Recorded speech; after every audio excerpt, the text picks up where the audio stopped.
Hi, I'm George Crump, lead analyst with Storage Switzerland. Thank you for joining us. We're at the Flash Memory Summit 2016 in Santa Clara, California. One of the big topics here at the Flash Memory Summit is workloads and how to put your workload on the right type of flash. There's really two inflection points that you need to really understand about your environment. The first is when you're looking at that flash array or whatever flash system you're going to use, will it perform as well as the manufacturer claims? Because what they use to test their product isn't exactly the same thing as your workload. And then the second thing is, once you're in production, how do you make sure everything is running at its optimum? To help me with that conversation, I've invited Len Rosenthal. Len is the Chief Marketing Officer at Virtual Instruments. Len, thanks for joining us today. Thanks, George. Appreciate being here. So let's dive into that. There's really those 2 points. Is I'm getting a new flash array, what do I do? And then how do I manage an environment that already has a flash system and make sure I'm getting maximum performance all the time? Right. So a very common question is around how do I understand which workloads to move to flash and which types of flash and when to do that. So in the view of Virtual Instruments, our goal is to help people understand their workloads to start with. We call it workload acquisition and workload analysis. So one of the things that Virtual Instruments does is we have this technology that allows you to extract data off of your production storage arrays or your production switches and get that workload profile data. So this is everything from reads and writes and random sequential and data versus metadata and compressibility, dedupability of the content, all these key characteristics. So you're tracking all of that stuff? Right, so we're trying to extract all that data and do analysis on it to help people do a highly accurate simulation of their production environment and be able to reproduce that and replay it against a potential flash storage system. Well, and as I understand the product, I could take that simulation and replay it against multiple systems so I can see how they perform differently. Is that right? Yes, so you can compare one vendor to another vendor. You can compare a flash to a hybrid system. You can compare different configurations, different amount of flash versus hard disk if you want to do that as well.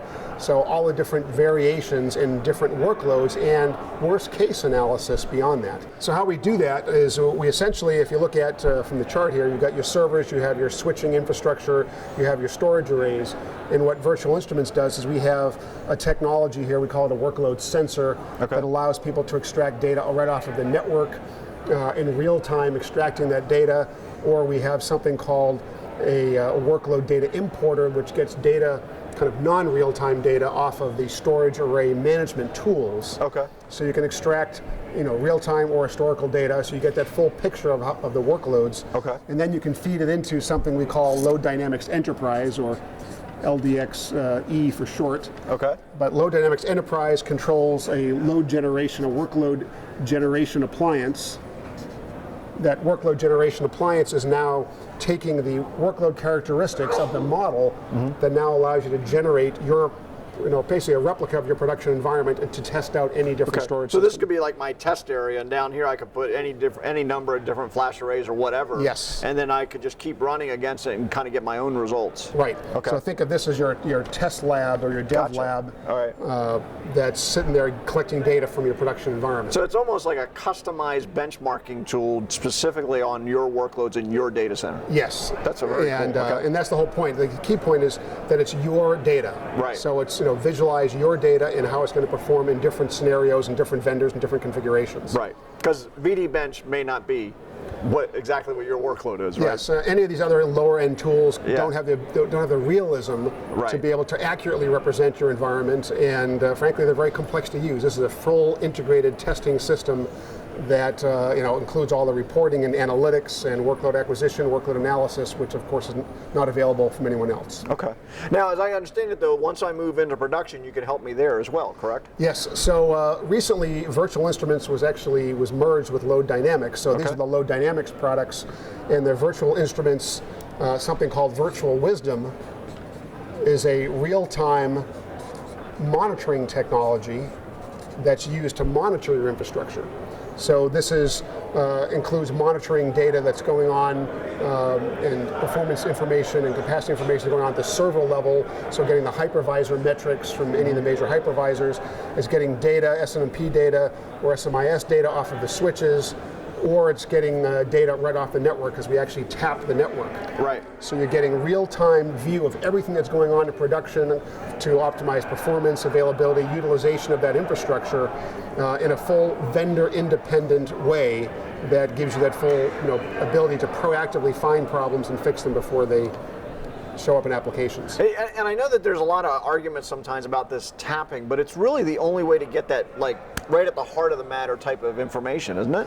Yeah, it's really the only way to get true real-time data. And again, if you're running mission-critical applications, whether it's financial services or retail, e-commerce, you can't be getting 5-minute data, which is what you typically get with other approaches. Right. A lot happens within a minute or 5 minutes. Right. The whole event could have gone and passed in 5 minutes. Right. Yeah. So that's why you need that real-time data, and that's uniquely you need a tapping technology to do that. Okay. So really what I see here is the ability to make sure you select the right product that matches your environment, and then after you do that is the ability to make sure that you're getting maximum value out of that investment. Is that right? Yes. So that's really the goal here is, here around the lab and testing technology, it's all primarily around cost optimization of the infrastructure. Which flash storage system is going to be the most cost effective for my specific workloads? Right. So it's really around cost as a driver. Performance is also secondary importance, but also importance.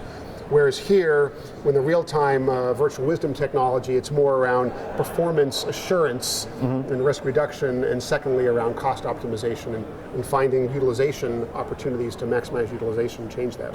Awesome. Well, thanks for joining us, Len. Thank you, George. Appreciate it. So there you have it. It's really making sure you got the right flash and the right workload requires some external help, if you will, and having some intelligence that allows you to select that and then later make sure you're maintaining that excellent performance is a really great start. I'm George Crump, lead analyst with Storage Switzerland. Thank you for joining us.